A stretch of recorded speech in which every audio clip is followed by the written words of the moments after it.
Bienvenue dans votre nouvel épisode des Numérinautes.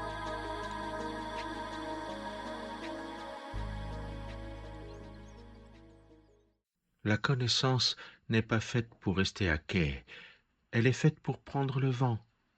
Le savoir est dans nos têtes, l'outil est dans nos mains, mais la puissance, elle, est dans la volonté d'agir.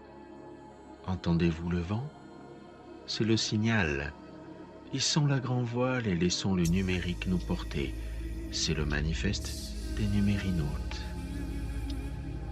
Le savoir est fait d'humilité, et les travaux des chercheurs Tricot et Chenet nous offrent une dose salutaire de cette humilité.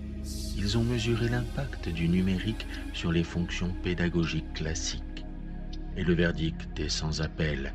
La technologie n'est pas une potion magique. Évidemment, le numérique excelle là où on l'attend. Présenter l'information, rechercher, s'entraîner ou évaluer. Ces fonctions trouvent un partenaire de choix dans l'écran. Mais là où la raison de l'enseignant devrait être la plus forte, l'outil s'efface. Ou pire même, il devient un obstacle. En effet, dans les domaines lire et comprendre un texte, prendre des notes, découvrir des concepts abstraits, voire coopérer, pour toutes ces fonctions fondamentales, l'effet du numérique est mesuré comme limité ou même négatif. Et que dire de la motivation ou de la créativité?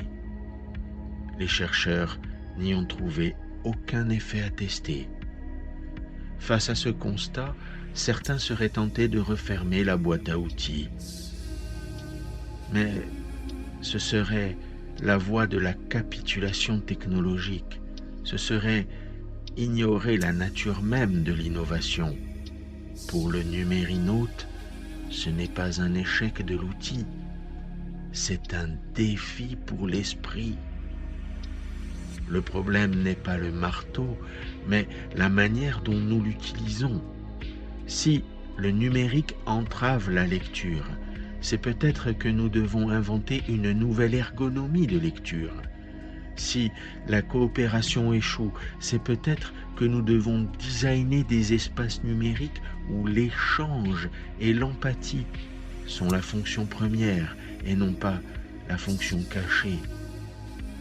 Notre ambition ne doit pas être de limiter l'usage, mais d'augmenter l'outil lui-même, de le rendre légitime là où il n'a pas encore prouvé sa valeur.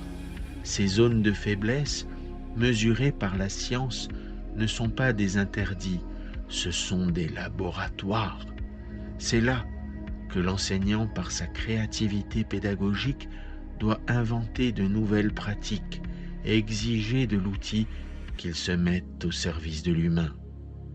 La puissance du numérique ne se révélera pas en adaptant la pédagogie à la technologie, mais en adaptant la technologie aux besoins profonds et complexes de la pensée critique.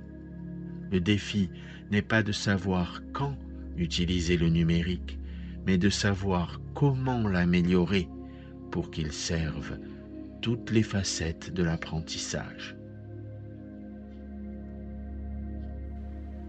La houle se calme, le vent retombe. L'épisode d'aujourd'hui se termine, mais n'oubliez pas, la réflexion, elle, ne fait que commencer. Le numérique n'est pas un port d'arrivée, c'est une odyssée. Si notre message a résonné en vous, amplifiez son écho. Votre voix, c'est le vent qui pousse notre navire, et cela aide le phare des Numérinautes à briller plus fort. À très bientôt pour la suite de notre odyssée.